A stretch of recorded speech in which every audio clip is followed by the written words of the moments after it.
अब हमारे next episode की स्टार्टिंग होती है जहां पर हम देखते हैं जंगल में कोई पर्सन बोलता है मुझे सच में विश्वास है कि वो एक दिन हमारी साइड ज्वाइन करेगा। देन हम देखते हैं ये पर्सन कोई और नहीं बल्कि बाहल होता है। देन फिर बाहल वापस से अपनी बात को कंटिन्यू करते हुए बोलता है लेकिन इसका मतलब ये नहीं है कि हमें उसका हमेशा के लिए इंतजार करना चाहिए, और अगर किसी चांस से वो आने का फैसला नहीं करता तो हमें उसे डिस्ट्रॉय करना पड़ेगा, ठीक वैसे ही जैसा कि हमने बाकी लोगों के साथ किया है। देन तभी हम देखते हैं अचानक से चारों तरफ हवा चलने लगती है और बाहर की आंखों में हमारे ह्योंग के भाई जंगवू की एक झलक होती है और वो वापस से बोलता है ठीक वैसे ही जैसा हमने आर्टिया के साथ किया था। देन इसके बाद ही हमें एक छोटा सा पास्ट बताया जाता है। कई क्लैंस आर्टिया को पसंद भी करते थे और उससे नफरत भी करते थे। वो एक र्यूक्लियस थे जिन्होंने कई कोशिशों के बावजूद किसी भी क्लैन को ज्वाइन नहीं किया। सिर्फ इतना ही नहीं बल्कि वो टावर के फ्लोर्स को कॉन्करर करने में भी सफल हो गए थे। 8 ग्रेट क्लैंस अब इसे और ज्यादा समय तक बर्दाश्त नहीं कर सकते थे और सब ने मिलकर ये फैसला किया या तो वो सब उसे पोजेस कर लेंगे या फिर उसे कम्प्लीटली डिस्ट्रॉय कर देंगे। इसी के साथ ही ये पास्ट सीन खत्म होता है। वापस से बाहल अपने पीछे खड़े हुए पर्सन से बोलता है क्या ये तुम्हारे लिए काफी अच्छा जवाब है। पर इतना सुनने के बाद येलो बाल वाला पर्सन बोलता है लेकिन तुमने एक ऐसी बात का जिक्र किया जिसे बताने की अनुमति नहीं थी। मैं तुम्हें सलाह देता हूँ कि अगली बार थोड़ा सावधान रहना। इतना सुनने के साथ बाहल हंसते हुए बोलता है हाँ हाँ मुझे उम्मीद थी तुम इसे ऐसे जाने दोगे। लगता है कि हमारी महारानी को अब भी मुझ पर शक है। इन एनी केस बिल्कुल यही लोकेशन थी, सही है ना। देन हम देखते हैं बाहल एक पहाड़ की चोटी पर खड़ा होता है और फिर उसके पीछे खड़ा हुआ पर्सन बताता है हाँ कोऑर्डिनेट्स भी इसी जगह की तरफ इशारा कर रहे थे। जहाँ तभी हम देखते हैं नीचे की तरफ काफी सारे अलग प्लेयर्स होते हैं और वहीं पर एक काफी ज्यादा चमकने जैसी चीज भी होती है। जिसके बाद बाहल वापस से बोलता है एक पोर्टल जो अकाने से कनेक्ट करता है। आखिर आउट स्ट्राइक्स में वो लोग उनके लिए क्या छुपा रहे हैं। अब लगता है कि हमारे पास ज्यादा टाइम नहीं है तो चलो। इतना बोलने के साथ ही हम देखते हैं बाहल के पीछे काफी सारे सोल्जर्स होते हैं जिन्होंने अपने अटैक को प्रिपेयर कर लिया होता है। पर तभी अचानक पोर्टल में से एक पर्सन बाहर निकलता है और उस पर्सन को बाहर निकलने के साथ ही बाहल भी अपने सभी सोल्जर्स को ऑर्डर देते हुए बोलता है अभी सभी लोग फायर करो। इतना बोलते ही सभी सोल्जर्स उन क्रॉसबो से अटैक करना स्टार्ट कर देते हैं। लेकिन तभी अपनी तरफ इतने सारे अटैक्स को आते हुए देख सफेद बाल वाला पर्सन काफी ज्यादा अलर्ट हो जाता है। लेकिन उसके बावजूद हमें वहां पर एक बहुत बड़ा धमाका देखने के लिए मिलता है। जिसके बाद जैसे जैसे वहां से स्मोक खत्म होती है हम देखते हैं कि वहां पर सिर्फ एक पर्सन ही अभी तक अपने पैरों पर खड़ा हुआ है और ये पर्सन कोई और नहीं बल्कि वही सफेद बाल वाला पर्सन होता है जो कि ऊपर की तरफ देखते हुए चिल्लाकर बोलता है बहाल। लेकिन तभी इतना सुनने के बाद ही बहाल भी उस बिल्डिंग से नीचे आ जाता है। ओह लियोनते काफी ज्यादा टाइम हो गया ना मिले हुए। लेकिन तभी हम देखते हैं लियोनते अचानक से अपने पैरों में स्किल को एक्टिवेट करते हुए काफी ज्यादा स्पीड में आगे बढ़कर बाहल पर डायरेक्ट अटैक लैंड कर देता है। पर वहीं हम देखते हैं बाहल को जो कि सिर्फ अपने सिंगल हैंड के डिफेंस की मदद से लियोनते के फुल पावर अटैक को वहीं पर ब्लॉक कर देता है। एंड उस अटैक का इम्पैक्ट इतना ज्यादा होता है कि उनके आसपास की जमीन में काफी ज्यादा क्रैक्स पड़ जाते हैं। लेकिन वहीं लियोनते गुस्से में बोलता है मुझे छूने की हिम्मत कैसे हुई, तुम्हें जरा भी अंदाजा है कि तुमने अभी क्या किया है। दूसरी तरफ फिर हम देखते हैं बाहल को जो कि काफी ज्यादा काम वे में बोलता है ऑफ कोर्स मुझे पता है। लेकिन तभी वो एक क्रीपी स्माइल करता है लियोनते क्या ये सब इसलिए नहीं है कि हम एक वॉर स्टार्ट कर दें अजूरा सोर्ड क्लैन के 5 वॉरियर गॉड्स में से किसी एक का सर इस इवेंट की शुरुआत कराने का एक अच्छा तरीका होगा। अब इतना सुनने के साथ ही लियोनते एकदम स्टन हो जाता है रुको तुम ये क्या बोल रहे हो। लेकिन तभी बाहल अपनी एक स्किल को एक्टिवेट करते हुए बोलता है हम कभी दोस्त हुआ करते थे इसलिए अच्छा होगा कि ये काम किसी और को ना करना पड़े। देन इतना बोलने के साथ ही हम देखते हैं बाहल लियोनते के पीछे रखे हुए एक स्टोन को अचानक से तोड़ देता है। लियोनते मैं तो यहाँ बस तुम्हें खत्म करने आया हूँ तो क्यों ना जितने भी तुम्हारे पास माना ऑर्ब्स हैं तुम उन्हें मुझे दे दो। लेकिन तभी इतना सुनने के बाद ही हम देखते हैं लियोनते को जो कि खुद भी फाइटिंग स्टांस में आ जाता है। और फिर लियोनते को ऐसा देखने के बाद बाहल भी एक ही वेल स्माइल करते हुए बोलता है समझ गया तुम और तुम्हारा घमंड, लगता है कि तुम मुझे और नॉब्स को जबरदस्ती छीनने के अलावा कोई और रास्ता नहीं दे रहे हो। देन फिर तभी हम देखते हैं इस जगह पर वापस एक काफी बड़ा धमाका होता है। लेकिन इसी के साथ ही अपना सीन शिफ्ट होता है जहां पर हम देखते हैं अपने ह्योंग को एंड उसके साथ ही सिस्टम से नोटिफिकेशन आता है ये 11th फ्लोर का ड्रीम वर्ल्ड स्टेज है। अब सिस्टम की नोटिफिकेशन को पढ़ने के बाद ह्योंग अपने दोनों तरफ देखते हुए बोलता है क्या फांते और इडोरा अभी तक यहाँ नहीं पहुंचे, लगता है मुझे उनका थोड़ा इंतजार करना पड़ेगा। लेकिन तभी हम देखते हैं अचानक से 11th फ्लोर का गाइड आ जाता है जो कि एक रैबिट पर्सन होता है। आपसे सामने मिलकर बहुत अच्छा लगा, मेरा नाम लाप्लास है और जैसा कि आप देख सकते हैं मैं 11th फ्लोर का गार्जियन हूँ। पर वहीं दूसरी तरफ हम देखते हैं रैबिट पर्सन को जो कि मन ही मन ह्योंग को देखते हुए सोच रहा होता है, आर्टिया के बाद सबसे ताकतवर टॉप रूकी, आखिरकार उस इंसान से मिलने का मौका मिल गया जिसने गार्जियन कम्युनिटी को पूरे तरीके से कैओस में डाल दिया है। सच कहूँ तो 11th फ्लोर का गार्जियन कोई और है, लेकिन मैंने उनसे जगह बदल ली क्योंकि मैं उस रूकी का खास तौर पर खुद ख्याल रखना चाहता था। माफ करना, लेकिन पहली बार हार के बाद 11th फ्लोर को पास करना नामुमकिन है। मुझे बाद में गार्जियन को देने के लिए कुछ कैरेट्स तैयार करने होंगे। खैर अब यहाँ पर मन में इतना सोचने के बाद वो रैबिट अपने ह्योंग से बोलता है, क्या तुम्हें पता है 11th फ्लोर के बाद आखिरकार रूल्स कैसे बदल जाते हैं? इतना सुनने के बाद ह्योंग जवाब देता है, मैंने सुना है कि अब वेटिंग एरियाज नहीं होंगे और अब ट्रायल्स लॉन्ग टर्म होने वाले हैं। हाँ बिल्कुल सही, लगता है तुम्हें समझ आ गया कि आगे क्या होने वाला है, इसीलिए आगे की बातें आसानी से समझ में आ जाएंगी। जैसे कि तुम जानते हो जो लोग कई ट्रायल्स पार कर चुके हैं उन्हें प्लेयर्स कहा जाता है। उन्हें ऐसी पावर्स और एबिलिटीज मिलती हैं जिनसे वे अपने इंसान होने की सीमाओं को पार कर सकते हैं और ऐसा करने के लिए उन्हें कई ट्रायल्स से गुजरना पड़ता है जिनमें जानलेवा खतरे होते हैं और उन्हें लगातार आने वाले चैलेंजेस को पार करना पड़ता है। इसीलिए कहा जा सकता है कि असली ट्रायल्स 11th फ्लोर से शुरू होते हैं क्योंकि अब तुम्हें जिन चीजों का सामना करना होगा वो पहले के एक्सपीरियंस से बिल्कुल अलग और ज्यादा हार्ड होंगी। लेकिन फिर तभी और थरा कर बताता है, लाप्लास का यहाँ पर कहने का मतलब ये था अगर कोई प्लेयर बिगनर जोन में फेल हो भी जाए तब भी वो ट्रायल्स को बार बार चैलेंज करके लास्ट में पार कर सकता था और क्योंकि वहाँ पर वेटिंग एरियाज होते हैं इसलिए चाहे वो कितना भी इंजर्ड क्यों ना हो वो अपने शरीर को पूरे तरीके से रिकवर कर सकता है और फिर अपनी बेस्ट कंडीशन में बार बार ट्रायल्स को चैलेंज कर सकता है। लेकिन 11th फ्लोर के बाद कहानी बदल जाती है क्योंकि वहाँ पर अब वेटिंग एरियाज नहीं होते और अगर वो ट्रायल्स में फेल हो जाते हैं तो उन्हें उस फ्लोर को छोड़ना पड़ता है और अगर वो इंजर्ड हो जाते हैं तो उन्हें उसी फ्लोर पर खुद का इलाज ढूंढना पड़ता है और अगर वो किसी मुश्किल या डेड एंड में भी फंस जाएं तब भी उन्हें उसी फ्लोर पर उसका सोल्यूशन ढूंढना होगा। कुल मिलाकर प्लेयर्स तब तक उसी फ्लोर पर फंसे रहते हैं जब तक वो ट्रायल पूरा नहीं कर लेते। इसीलिए ध्यान रखो अब यहाँ पर राउंड्स जैसा कोई भी कॉन्सेप्ट नहीं होगा। तो चलो अब बताओ क्या तुम्हें कुछ पूछना है? अगर नहीं तो चलो अब अपने ट्रायल को स्टार्ट करते हैं। इतना बोलने के साथ ही वो रैबिट अपने हाथ को क्लैप करता है और तभी सिस्टम से नोटिफिकेशन आ जाता है, अब 11th फ्लोर का ट्रायल शुरू होने वाला है। ये ड्रीम वर्ल्ड है, एक मिथिकल जगह जहाँ दुनिया भर की और अलग अलग डायमेंशन के सपने आकर मिलते हैं। इस दुनिया में रहने वाले बीस्ट को मिथिकल बीस्ट कहा जाता है और वो उन ड्रीम्स पर जिंदा रहते हैं जो इस दुनिया में बहकर आते हैं। तुम्हारा काम है खुद के मिथिकल बीस्ट को हैच करना। जो बीस्ट तुम्हारे ड्रीम से बढ़ेगा वही आगे आने वाली लंबी यात्रा में तुम्हारा सबसे बड़ा पार्टनर होगा। तभी हम देखते हैं अपने ह्योंग के हाथ में एक एग अपीयर होता है और रैबिट फिर बताता है, तुम्हारे हाथ में जो अभी एग है वो एक मिथिकल बीस्ट का एग है, लेकिन किसी को भी नहीं पता कि तुम्हारे एग से किस तरह का बीस्ट हैच होगा क्योंकि उसकी अपीयरेंस इस बात पर डिपेंड करेगी कि तुम उसे किस तरह के ड्रीम्स और डिवोशन देते हो। एक बात ध्यान रखने वाली है, भले ही ये एग अपने आप थोड़ा बढ़ गया है लेकिन ये अभी भी सिर्फ एक एग ही है। अगर उसका मालिक उसे प्यार और उसकी केयर नहीं करेगा तो ये कभी भी हैच नहीं होगा। इसीलिए ध्यान रखना कि तुम उसे अच्छा फूड, अच्छा बिहेवियर और केयर देकर सही तरीके से पालो क्योंकि जितना ज्यादा तुम अपना दिल इसमें लगाओगे उतना ही तुम्हारा पार्टनर मजबूत बनेगा। चलो अब मैं यहाँ से विदा लेता हूँ। अगर अब तुम्हारा कोई सवाल नहीं है तो हम अब ट्रायल के एंड में फिर से मिलेंगे। इसी के साथ ही हम देखते हैं रैबिट यहाँ से गायब हो जाता है और ह्योंग अपने हाथ में उस एग को देखने के बाद सोचता है, एक मिथिकल बीस्ट एग, हाँ ये थोड़ा सा हसल वाला काम है। देन फिर उसके थोड़ी देर बाद ह्योंग उस एग को देखकर थोड़ा कंफ्यूज होता है लेकिन तभी उसकी नजरें उठती हैं एंड फिर वो उस जगह को देखने के बाद बोलता है, मेरे भाई ने बताया था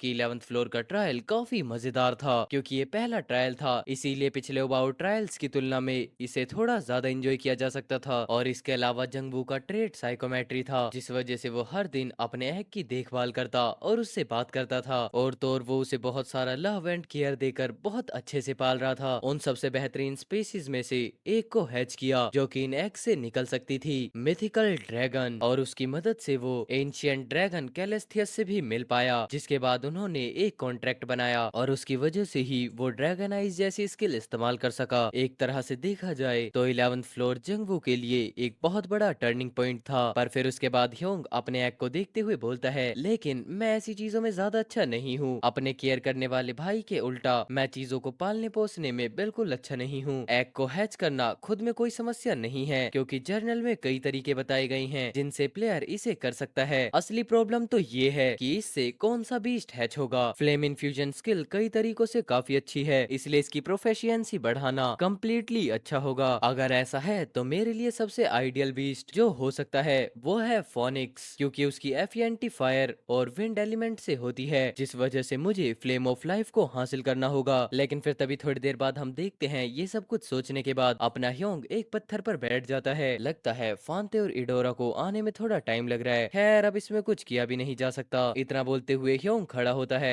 और एक पत्थर पर अपने डैगर से लिख देता है साउथ द ग्रेट फॉरेस्ट। खैर हमने ये तय किया था कि अगर हम अलग हो जाएं तो हम ये बताने के लिए एक छोटा सा मैसेज छोड़ देंगे कि हम किस डायरेक्शन में जा रहे हैं। चलो ठीक है, इसे देखकर वो आसानी से समझ जाएंगे। अब मेरे जाने का टाइम हो गया है। इतना बोलने के साथ ही ह्योंग अपनी स्किल को एक्टिवेट करते हुए डायरेक्ट वहां से जंप लगा देता है। देन फिर उसके बाद वो एक जाइंट माउंटेन के सामने खड़ा हो जाता है और सिस्टम से नोटिफिकेशन आने लगते हैं, तुम फियोनिक्स के टेरिटरी में एंटर हो चुके हो। इस टेरिटरी के अंदर फायर और विंड एलिमेंट्स के खिलाफ तुम्हारा डिफेंस काफी कमजोर हो जाएगा। फियोनिक्स के इन्फ्लुएंस में आने के कारण तुम्हारे ओवरऑल स्टैट्स भी बहुत कम हो जाएंगे। फियोनिक्स दूर से तुम्हें ऑब्जर्व करना शुरू कर चुका है। अचानक से इस नोटिफिकेशन को देखने के बाद ह्योंग को कुछ भी समझ में नहीं आता। क्या फियोनिक्स की हमेशा से ये कैरेक्टरिस्टिक्स थी कि वो हर टाइम इतना ज्यादा अलर्ट रहता है? रुको, ये तो काफी ज्यादा एग्रेसिव और किलिंग इंटेंट लग रहा है। अब इस ऑरा को फील करने के बाद ह्योंग अपने आसपास देखने लगता है, पर तभी अचानक से उसकी नजरें जाती हैं माउंटेन के ऊपर एक गुफा के अंदर। रुको, वो तो फियोनिक्स नेस्ट है ना? लेकिन तभी अचानक से ह्योंग को एक आवाज आती है, रुक जाओ। और इतनी ज्यादा डार्क आवाज को सुनने के बाद ह्योंग भी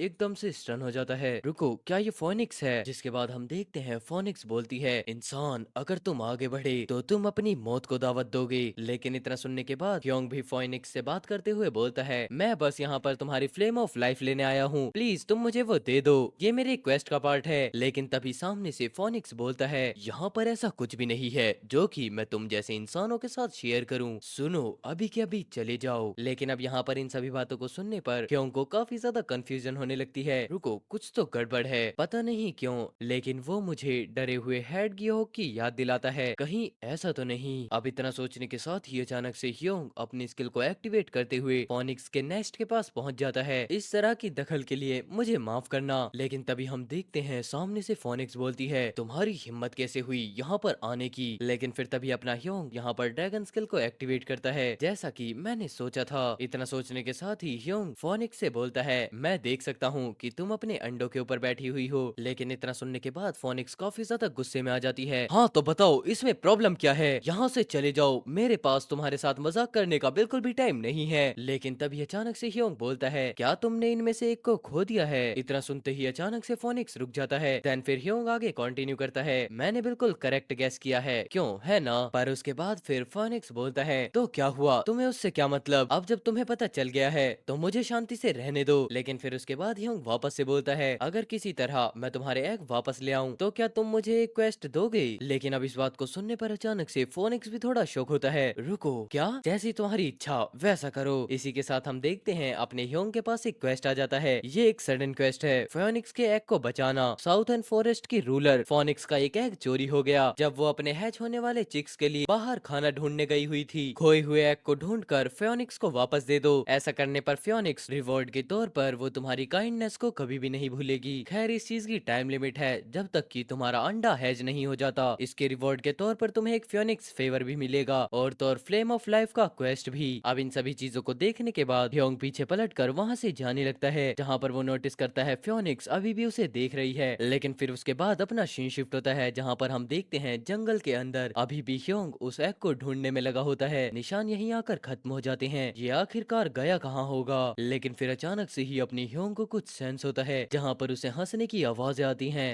अब मैं समझ गया। इसी के साथ अपना सीन शिफ्ट होता है, जहां पर हम देखते हैं दो और लोगों को, एंड वही दो लोग फियोनिक्स के एग को पकड़कर आपस में बातें कर रहे होते हैं। देखो तो ये सच में कितना ज्यादा अमेजिंग है। हाँ, यकीन नहीं होता कि फियोनिक्स के ना होने पर हमें ये मिल गया। तुम्हें तो हाँ सही कहा, हमें तो इसकी सेलिंग प्राइस को और बढ़ा देना चाहिए, क्योंकि ऐसी चीजें आसानी से हासिल नहीं होती। मेरा मतलब है उन्हें आखिरकार हमें वही कीमत देनी पड़ेगी जो हम मांगेंगे, है ना? इतना बोलते हुए वो लंबे बाल वाला पर्सन मन ही मन में सोच रहा होता है, मेरे पास अपना खुद खुद का फियोनिक्स होना भी ज्यादा बुरा आइडिया नहीं है। मैंने सुना है कि टावर में बहुत कम लोग हैं जिनके पास लेजेंडरी मिथिकल बीस्ट है। मुझे मौका देखकर उन बास्टर्ड्स को मार देना चाहिए और इसे अपने लिए ले लेना चाहिए। लेकिन इतना सोचते हुए अचानक से ही लंबे बाल वाले पर्सन के मुंह से ब्लड आने लगता है।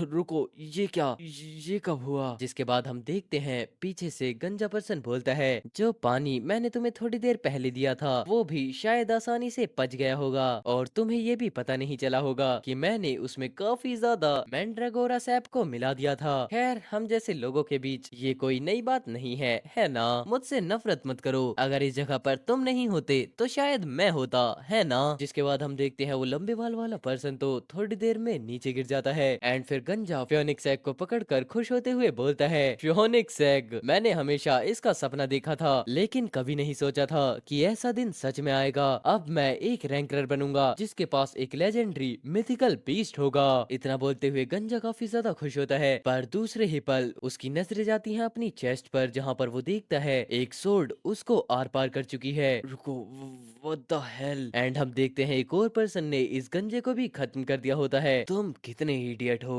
एंड देन हम देखते हैं ये पर्सन कोई और नहीं बल्कि अपना ह्योंग होता है जो कि फाइनली उस गंजे को खत्म कर कर फियोनिक्स एग को पकड़ लेता है। मैं उन्हें पीछे से एम्बुश करना चाहता था लेकिन मुझे डर था कि लड़ाई के दौरान वो एग गिरा सकते हैं, इसलिए मेरे पास सबसे सही मौका आने का इंतजार करने के अलावा कोई और ऑप्शन नहीं था। थैंकफुली सब कुछ उम्मीद से कहीं ज्यादा आसानी से हो गया क्योंकि वो आपस में ही लड़ने लगे थे। इतना बोलने के साथ ही ह्योंग अपने हाथ में फ्लेम को अवेकन करता है और उनकी बॉडीज को वहीं पर बर्न कर देता है और उसके बाद फिर वो बोलता है, कितना अच्छा होता अगर क्वेस्ट हमेशा इतनी आसान होते, ये तो बिल्कुल एक पीस ऑफ केक के जैसा था। खैर, इसी के साथ अपना सीन वापस से थोड़ी देर बाद शिफ्ट होता है जहां पर हम देखते हैं ह्योंग फाइनली फियोनिक्स के पास पहुंच चुका है एंड फियोनिक्स भी अपने एग को सिक्योर करते हुए बोलती है, मैंने कभी नहीं सोचा था कि मैं तुम्हें फिर से देख पाऊंगी मेरे बच्चे। एंड फियोनिक्स को ऐसे देखते हुए ह्योंग भी खुश होकर मन में सोचता है, ये राहत की बात है कि वो फिर से मिल गई हैं। देन इतना सोचते हुए ह्योंग अपने एक छोटे से पास्ट को याद करता है जहां पर उसकी मदर ह्योंग और उसके छोटे भाई को सहला रही होती हैं। लेकिन फिर तभी फियोनिक्स अपने ह्योंग से बोलती है, तुम्हारा शुक्रिया इंसान, नहीं ऐसी कोई बात नहीं है, नहीं नहीं, तुमने मेरे बच्चों को बचाया है इसीलिए प्रॉमिस तो प्रॉमिस होता है। मैं तुम्हें एक क्वेस्ट दूंगी, इसलिए तुम बताओ कि तुम क्या चाहते हो। इतना सुनने के बाद फिर ह्योंग बोलता है, मुझे तुम्हारे पास जो फ्लेम ऑफ लाइफ है सिर्फ वो चाहिए। लेकिन तभी अचानक से ही फियोनिक्स काफी ज्यादा गुस्से में बोलती है, क्या तुम्हें पता है कि तुम क्या मांग रहे हो इंसान? जिस पर फिर ह्योंग बताता है, हाँ मैंने सुना है कि ये तुम्हारी शक्ति है फियोनिक्स। एंड उसके बाद हमें बताया जाता है फियोनिक्स एक ऐसा प्राणी है जो अपनी ही आग में जलकर मरता है और फिर उसी आग में दोबारा से जन्म लेता है। एंड ये फ्लेम पुनर्जन्म की सिंबल है जिस वजह से इसे होली फ्लेम के नाम से भी जाना जाता है। देन फिर वापस से फियोनिक्स बोलती है, क्या तुम इसे अपने बीस्ट के लिए इस्तेमाल करने की प्लानिंग बना रहे हो? जिस पर अपना ह्योंग एग्री कर जाता है। एंड इतना सुनने के बाद वापस से फियोनिक्स बोलता है, मैं तुम्हारी नियत समझती हूँ, वैसे भी मैं तुम्हें क्वेस्ट देने वाली थी इसीलिए मैं तुम्हें फ्लेम ऑफ लाइफ दे रही हूँ बिना ये मांगे कि तुम पर मेरा कर्ज है। अब फियोनिक्स के इतना बोलने के साथ ही सिस्टम से नोटिफिकेशन आने लगते हैं, तुमने फियोनिक्स के फेवर को एक्वायर कर लिया है, तुम पर मेरा कोई कर्ज रहे, और वैसे भी अगर मैं तुम्हें कोई टेस्ट देती तो तुम उसे भी आसानी से पार कर लेते। देन इतना बोलने के साथ ही सिस्टम से नोटिफिकेशन आता है, तुमने फियोनिक्स के फेवर को एक्वायर कर लिया है और फियोनिक्स के साथ तुम्हारी इंटीमेसी 200% तक बढ़ गई है। अब फियोनिक्स तुम्हारे प्रति थोड़ा सा कम डरेगी और तुम्हें क्वेस्ट के रिवॉर्ड के रूप में फ्लेम ऑफ लाइफ मिल गई है। देन इसके बाद ही फियोनिक्स ह्योंग से बोलती है, लेकिन मेरे फ्लेम लेने के लिए तुम्हें एक सही कंटेनर चाहिए, इसीलिए जाओ एक कंटेनर बनाकर मेरे पास वापस आओ। एंड इतना बोलने के साथ ही सिस्टम से नोटिफिकेशन आता है, ये एक हिडन क्वेस्ट है फ्लेम ऑफ लाइफ का जो फोनिक्स के अनंत शक्ति का स्रोत है, उसे रखने के लिए एक खास वेसल की जरूरत होती है जो उसकी कभी न बुझने वाली शक्ति को संभाल सके। 11th फ्लोर पर फैले मॉन्स्टर से मटेरियल्स इकट्ठा करो और फ्लेम ऑफ लाइफ को रखने के लिए वेसल तैयार करो। तुम्हें मटेरियल्स की जरूरत है, फर्स्ट एल्बाट्रोस एग जो तुम्हें 5 चाहिए, शैडो स्नेक एप्पल जो कि 80 चाहिए और लेसर ड्रैगन हर्ट जो कि तुम्हें 1 चाहिए। इसमें तुम्हारी कोई भी टाइम लिमिट नहीं है और रिवॉर्ड के तौर पर तुम्हें फियोनिक्स का फेवर और फ्लेम ऑफ लाइफ मिलेगा। अब यहाँ पर इन नोटिफिकेशंस को पढ़ने के बाद ह्योंग मन ही मन सोचने लगता है, सोचकर हैरानी होती है कि वेसल बनाने का क्वेस्ट फ्लेम हासिल करने से भी कहीं ज्यादा परेशान करने वाला है। देन फिर यहाँ पर फियोनिक्स ह्योंग को देखते हुए बोलती है, अब जब काम पूरा हो गया है तो तुम जा सकते हो, जब तैयार हो जाओ तो वापस आ जाना। इसी के साथ अपना सीन शिफ्ट होता है जहाँ पर हम देखते हैं किसी ने बॉनफायर को जला रखा होता है एंड ये कोई और नहीं बल्कि ह्योंग होता होता है। भले ही एग के अंदर सिर्फ एक बीस्ट था, लेकिन वो अभी भी एक बच्चा ही था। इसी वजह से वो काफी ज्यादा सेंसिटिव था और एक्सटर्नल इन्फ्लुएंसेस से अफेक्ट हो सकता था। इसीलिए सबसे पहले मैंने एक शांत और स्ट्रेस फ्री इन्वायरमेंट बनाया। भले ही थोड़ी देर हो गई है, मुझे जल्दी से इसके लिए एक नेस्ट बना देना चाहिए। एंड तभी हम देखते हैं अपने ह्योंग की नजरें घूमती हैं, जहां पर वो देखता है कि एग पानी के अंदर बहुत ज्यादा ग्लो करने लगा है। ओ, मुझे लगता है ये काफी ज्यादा अच्छे मूड में है।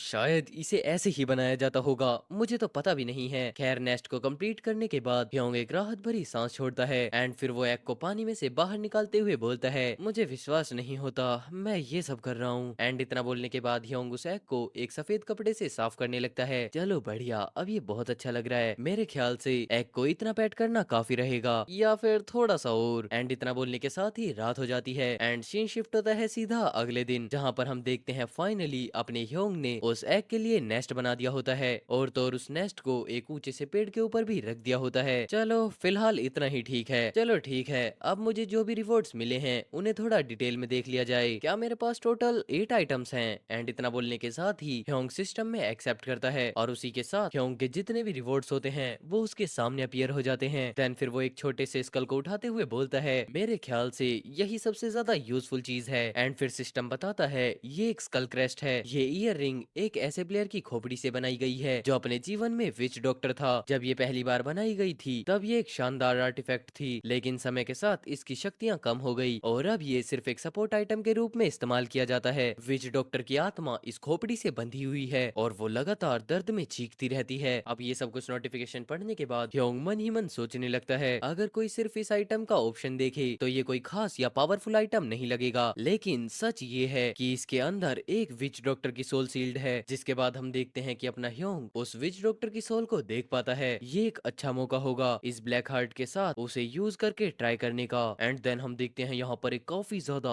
पावरफुल ऑरा रिलीज होने लगता है, जहाँ पर अपना ह्योंग उस ईयर रिंग के अंदर से विच डॉक्टर की सोल को एक्सट्रैक्ट करने लगता है। देन यहाँ पर उस ईयर रिंग का रेड क्रिस्टल अचानक से टूटने लगता है और तभी देन फिर अचानक से वो पूरी की पूरी ईयर रिंग ही छोटे छोटे टुकड़ों में टूट जाती है। लेकिन उसके बाद अपने ह्योंग के सामने काफी ज्यादा रेड ऑरा इकट्ठा होने लगता है और तो और उस रेड ऑरा में से निकलता है एक विच डॉक्टर। रुको, ये मैं कहाँ पर आ गया हूँ? अब यहाँ पर विच डॉक्टर को देखकर अपना ह्योंग और ह्योंग को देखकर अपना विच डॉक्टर दोनों ही बहुत ज्यादा कंफ्यूज हो जाते हैं। पर उसके बाद ह्योंग अपने हाथ को थोड़ा सा आगे बढ़ाकर बोलता है, मुझे लगता है कि ये किसी प्लेयर की सोल है। क्या इसे किसी मॉन्स्टर ने डेव्योर कर लिया? देखते हैं मेरा टेस्ट काम करा है या फिर नहीं। लगता है कि अब इसके अलावा कोई और ऑप्शन नहीं है। इतना बोलते हुए अपना ह्योंग आगे बढ़ता है एंड देन फिर वो सोल को हल्का हल्का सहलाते हुए सोचता है, मैंने अभी सिर्फ इसे एक स्पिरिचुअल स्टेट में मैनिफेस्ट किया है और तो और मैं अभी तक इसे अपने कमांड के अंडर भी नहीं लाया हूँ। सबसे पहले मैं इसे अपने कंट्रोल में करता हूँ। इतना बोलते हुए अचानक से अपना ह्योंग बोलता है, ओबे मी, ओबे मी। इतना बोलते हुए और भी जोर से ह्योंग इस शब्द को दोहराता है। देन फिर तभी हम देखते हैं उस सोल को जो कि काफी ज्यादा रोते हुए अपने ह्योंग से चिल्लाते हुए बोलती है, मैं मरना नहीं चाहता हूँ, मैं बिल्कुल भी मरना नहीं चाहता, सच में मैं मरना नहीं चाहता हूँ। लेकिन उसके बावजूद अपना ह्योंग वापस से चिल्लाते हुए बोलता है,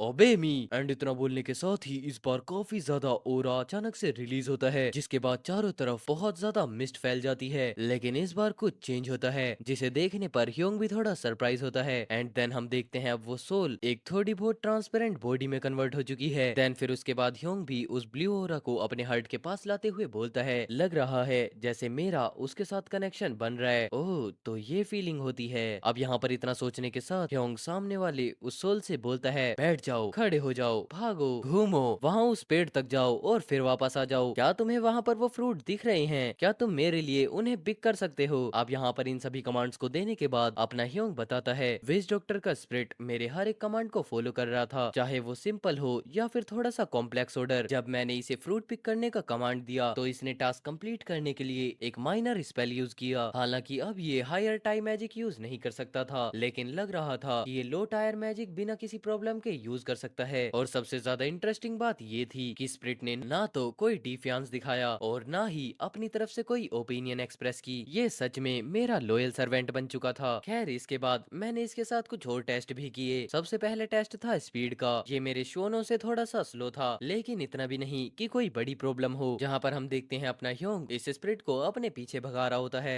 नेक्स्ट था रेंज कमांड। क्या वो 100 मीटर के डिस्टेंस में मेरे ऑर्डर को अच्छे से फॉलो भी कर पाता है? खैर, जब स्प्रिट मेरे पास रहता है तो कोई प्रॉब्लम नहीं होती, लेकिन जैसे जैसे वो मुझसे दूर होता जाता है लगता है कि वो मेरी बात को कम सुन पाता है। और तो और मुझे ये भी फील हो रहा है जो स्ट्रिंग हमें कनेक्ट करती है वो जितना दूर जाते हैं उतनी ही थिन होती चली जाती है। शायद मुझे इस स्ट्रिंग को और ज्यादा स्ट्रॉन्ग बनाने का कोई तरीका सोचना होगा। चलो ठीक है, मैं अभी के लिए इसे पपेट स्ट्रिंग नाम देता हूँ और फिलहाल के लिए इस स्प्रिट की टेस्टिंग यहीं पर फिनिश करते हैं। इतना बोलने के साथ ही वापस अपना सीन शिफ्ट होता है जहाँ पर हम देखते हैं अपने ह्योंग के साइड में स्प्रिट काम कर रही होती है। एंड थोड़ी देर बाद स्प्रिट और अपना ह्योंग दोनों ही एक दूसरे को देखते हैं, जिसके बाद अपना ह्योंग मन ही मन सोचता है लगता है ये कन्वर्जन ओरिजिनल एबिलिटी को सिर्फ थोड़ा सा ही अपग्रेड करता है, लेकिन क्योंकि ये फिजिकल डैमेज भी दे सकता है, अगर मेरे पास ज्यादा फेमिलियर स्प्रिट्स होंगी तो वो काफी ज्यादा हेल्पफुल साबित हो सकती हैं। खैर ये बात भी है कि जितने भी अनडेड्स होते हैं वो सभी हायर टायर्ड क्रीचर्स में इवोल्व होते रहते हैं और वो ग्रो होते होते तो मुमकिन है कि ये फेमिलियर फ्यूचर में इवोल्व होकर किसी लीच जैसे पावरफुल एंटिटी बन जाएं, तो मेरे पास होगी एक अनडेड आर्मी अगर मैं ऐसी एक आर्मी को रेज कर पाया। इतना बोलने के साथ ही अचानक से अपने ह्योंग की ये बात कट होती है। देन हम देखते हैं वो सिस्टम को ऑन करता है और मन ही मन सोचता है मैं सोच रहा हूँ क्या मेरे कलेक्शन में ऐसी कोई नोटेबल सोल्स हैं जिन्हें मैं कन्वर्ट कर सकता हूँ। जिसके बाद हम देखते हैं अपने ह्योंग की उंगली अचानक से रुकती है और वो किसी चीज को देखने पर बोलता है हाँ यही सब। एंड देन फिर हम देखते हैं थोड़ी देर बाद अपने ह्योंग के सामने दो और सोल्स खड़ी होती हैं। एंड फिर उसके बाद हमें उन सोल्स के बारे में बताते हुए ह्योंग बोलता है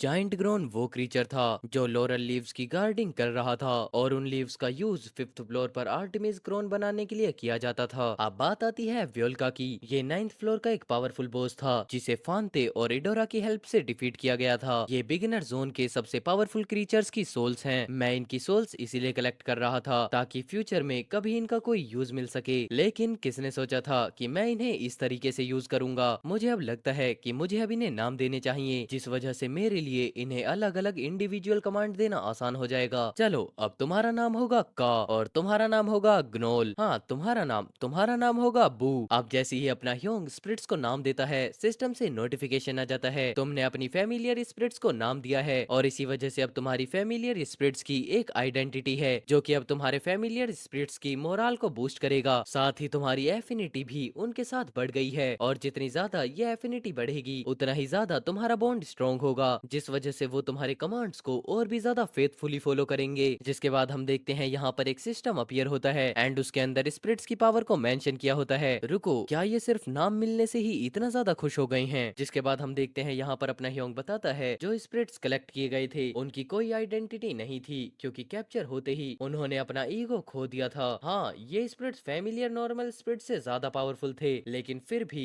इन्हें ये खुद नहीं पता कि आखिरकार ये असल में कौन है। लेकिन जब मैंने इन्हें एक नाम दिया तो ऐसा लगा जैसे उन्हें अपनी एग्जिस्टेंस का एक मीनिंग मिल गया हो। और ऑनेस्टली इसका रिजल्ट बुरा नहीं है। मुझे फील हो रहा है कि मेरे और इन स्पिरिट्स के बीच का कनेक्शन पहले से थोड़ा ज्यादा स्ट्रॉन्ग हो गया है। यहाँ पर अपना ह्योंग हार्ट के अंदर फ्लो होते हुए उस माना को फील करते हुए ये सभी बातें बोलता है और लगता है कि हर एक स्पिरिट्स की एबिलिटी उनके पावर से रिलेटेड है जो कि उनके पास पहले पास्ट में थी जब वो कभी जिंदा थे। जहाँ पर हमें बताया जाता है ग्नोल के पास एक बूस्टेड ग्रेट स्पीड है, वहीं का के पास ग्रेट स्ट्रेंथ है। खैर वो अभी के लिए लो है लेकिन फिर भी वो स्ट्रॉन्ग है। अब इन सभी को देखने के बाद ह्योंग मन में बोलता है इसका मतलब ये है कि मुझे अब इनके जैसे और ज्यादा ढूंढने पड़ेंगे। चलो तो अब हम लोग अपने हंट को स्टार्ट करते हैं। इतना बोलते हुए अपना ह्योंग पीछे एक छोटी सी आर्मी के साथ प्रिपेयर हो जाता है एंड तभी अचानक से अपना शीन शिफ्ट होता है जहाँ पर सिस्टम से नोटिफिकेशन आता है तुमने 500 सोल्स को कलेक्ट किया है। एंड इस नोटिफिकेशन को पढ़ने के बाद ह्योंग मन ही मन सोचता है जो पिछली बार सोल्स को कलेक्ट करने की मेरी लिमिट थी वो सिर्फ 150 थी, लेकिन अब ये 500 तक एक्सपेंड हो गई है। इसका मतलब ये है कि मेरी लिमिट पिछली बार से 3 गुना ज्यादा बढ़ गई है। अब तो मुझे बस ये देखना है कि आखिरकार मैं कितने ज्यादा फेमिलियर्स को क्रिएट कर सकता हूँ, लेकिन लगता है कि 10 ही मैक्सिमम लिमिट है। खैर सच बताऊं तो ये मेरी एक्सपेक्टेशन से काफी ज्यादा कम है। इतना बोलते हुए हम देखते हैं अपने ह्योंग के सामने और भी काफी ज्यादा स्केलेटन्स होते हैं। सिर्फ इतना ही नहीं, जो नए वाले फेमिलियर्स मैंने जल्दी जल्दी क्रिएट किए हैं वो काफी वीक और ऑलमोस्ट यूजलेस हैं। लगता है कि इनकी कैपेसिटी यूजर की प्रोफेशिएंसी के साथ साथ बढ़ेगी। मतलब फिलहाल के लिए मुझे इसी पर अपनी उम्मीद रखनी होगी। इतना सोचते हुए ह्योंग अपने हाथ में लगी हुई उस जंजीर को देख रहा होता है और तो और मुझे ये भी जानना होगा कि आखिर यह आर्टिफैक्ट असल में है क्या, और इसके लिए शायद मुझे इडोरा से एक फेवर मांगना पड़ेगा ताकि मैं उसकी आंखों को यूज कर सकूं। लेकिन तभी हम देखते हैं अचानक से एक आवाज आती है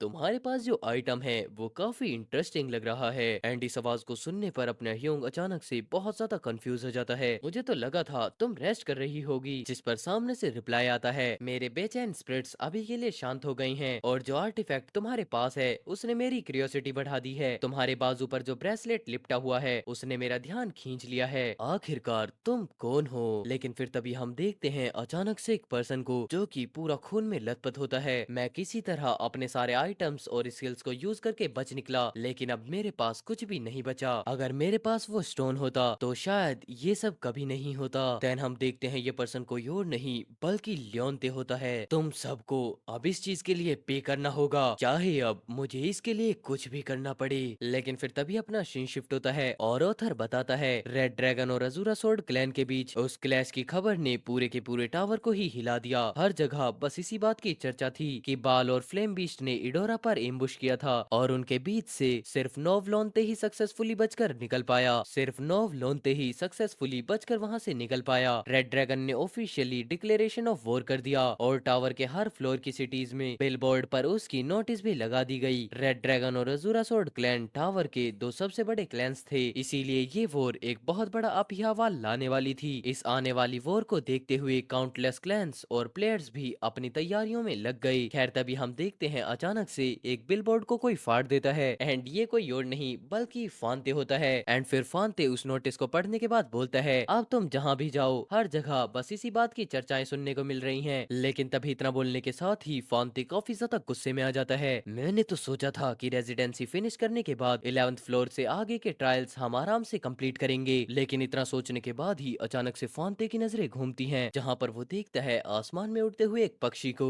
एंड उसको देखते ही फांते अपने हाथ को आगे करता है, जिसके बाद वो पक्षी आकर फांते के हाथ पर बैठता है एंड उसके पैर में एक खत होता है। क्या ट्राइब की तरफ से एक मैसेंजर भेजा गया है? इतना बोलते हुए फांते जैसे ही उस छोटी सी चिट्ठी को ओपन करता है उसके अंदर लिखा होता है जितनी जल्दी तुम्हें ये मैसेज मिले उतनी ही जल्दी ट्राइब में वापस लौटो। रुको, क्या ये हमारे लिए समन था? अब इसके बाद ही सीन शिफ्ट होता है जहाँ पर हम देखते हैं फांते और इडोरा दोनों फाइनली अपने ट्राइब में पहुंच चुके हैं। अब यहाँ पर इडोरा और फांते को ऐसे आते हुए देख ट्राइब के लोग थोड़े शॉक हो जाते हैं। सर फांते और मिस इडोरा, आप दोनों अचानक से ऐसे वापस क्यों आ गए? सबको पता है कि आजकल पूरा टावर कितना बिजी चल रहा है, क्या इसी वजह से आप दोनों वापस आए हो? हाँ मिस इडोरा, आपके हस्बैंड की सर्च अभी तक कैसी चल रही है? लेकिन तभी इन लोगों के बीच पीछे से एक पर्सन हल्की स्माइल के साथ बोलता है ओहो बेटे और मेरी बच्ची, तो तुम दोनों वापस आ गए हो, तुम दोनों अभी अभी वापस आए हो। लेकिन तभी अचानक से अपना फांते उस पर्सन से बोलता है मुझे लगता था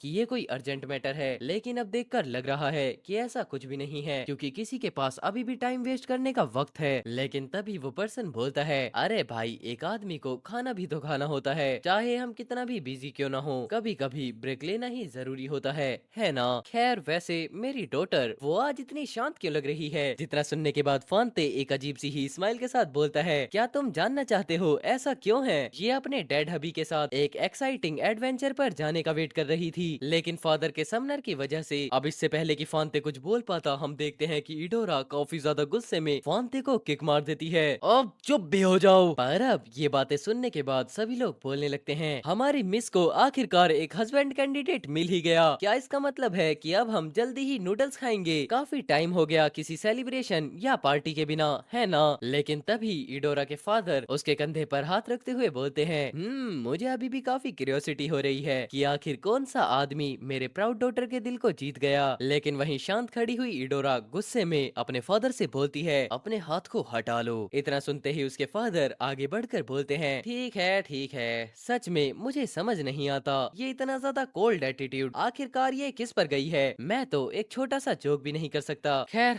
अब छोड़ो, सीधा बिजनेस की बात करते हैं। मैंने मैसेज में एक बात का जिक्र नहीं किया था, लेकिन मुझे यकीन है कि यहाँ आते वक्त तुमने वो न्यूज जरूर से सुन ली होगी, है ना? अब हमें बताया जाता है ये अपने इडोरा और फांते के फादर हैं जो कि एक मार्शल किंग हैं एंड इनका नाम है नायू। अब इतना सुनने के बाद फांते आगे बढ़कर बोलता है क्या सही में वही रीजन है जिस वजह से हम यहाँ पर आए हैं? जब आर्टिया ट्रबल में थी जब तो तुमने पलक तक नहीं झपकाई, तो फिर इस बार ऐसा क्या अलग है? इतना सुनते ही नायू बोलते हैं मैं भी इस बार इन वोलो को इन्वॉल्व नहीं करना चाहता था, लेकिन अब मेरा मामला काफी कॉम्प्लिकेटेड हो चुका है। जितना सुनने के बाद फांते को कुछ भी समझ में नहीं आता, लेकिन नायू वापस से बोलते हैं हमने डिसाइड किया है कि हम भी मर्सनरी के तौर पर वॉर को ज्वाइन करेंगे। फलान ने अपने हॉर्न देने की कसम खा ली है और तुम जानते हो कि इसका क्या मतलब होता है। इतना सुनते ही फांते और इडोरा एकदम से बहुत ज्यादा शौक हो जाते हैं। एंड फिर हमें बताया जाता है वन हॉर्न ट्राइब के मेंबर के लिए उनका हॉर्न उनके ओनर और प्राइड का निशान होता है और अपना हॉर्न छोड़ देना असल में इस बात की कसम खाने जैसा था कि वो सब कुछ दांव पर लगाने के लिए तैयार है। इतना बताते ही नायू अचानक से थोड़ा स्ट्रेस फ्री होते हुए बोलते हैं, लगता है हमारी बातें थोड़ी लंबी चलेंगी, तो चलो पहले अंदर चलते हैं। लेकिन इतना बोलने के साथ ही अपना सीन शिफ्ट होता है जहाँ पर हम देखते हैं ह्योंग के ऊपर अभी भी उड़ता हुआ फियोनिक्स बोलता है, तुम्हारे बाजू पर जो ब्रेसलेट लिपटा हुआ है वो आखिर क्या है। इतना सुनने पर अपना ह्योंग ब्रेसलेट को देखते हुए बोलता है, मैं भी इसके बारे में ज्यादा श्योर नहीं हूँ। लेकिन इतना सुनने के बाद फियोनिक्स वापस से बोलता है, मैं आमतौर पर ज्यादातर चीजों के पार देख सकती हूँ, लेकिन ये मेरे लिए भी अभी एक मिस्ट्री बन चुका है, जैसे इस पर कोई फोग छाई हो। कम से कम मेरी नजरों में तो ऐसा ही लगता है। अब इस बात को सुनने पर ह्योंग और भी ज्यादा कंफ्यूज हो जाता है। एक ऐसा आर्टिफैक्ट जिसे एक लेजेंडरी बीस्ट भी नहीं समझ सकता, ये तो सच में काफी ज्यादा फ्रस्ट्रेटिंग बात है। लेकिन तभी वापस से फियोनिक्स बोलता है, लेकिन एक बात मैं पक्का जानती हूँ। इतना सुनते ही अपना ह्योंग आशा भरी नजरों से फियोनिक्स को देखता है। देन यहाँ पर फियोनिक्स बताती है, वो ब्रेसलेट एक ऐसा आर्टिफैक्ट है जो मेरे बिल्कुल अपोजिट यानी मेरी एंथिसीज को रिप्रेजेंट करता है, लेकिन साथ ही साथ वो मेरे साथ एक मिरर की तरह परफेक्टली अलाइंड भी है। अब इतना सुनने के बाद तो ह्योंग पूरे तरीके से चौंक जाता है। एंथिथाइजिस मिरर। एंड फिर वापस से फियोनिक्स बताती है, मैं एक ऐसी बीइंग हूँ जो कि जन्म भी फायर से लेती हूँ और मरती भी फायर में हूँ, लेकिन वो आइटम वो तो डेथ के थ्रू लाइफ लेता है और खुद डेथ को रिप्रेजेंट करता है। लाइफ और डेथ अलग जरूर हैं, लेकिन आखिर में दोनों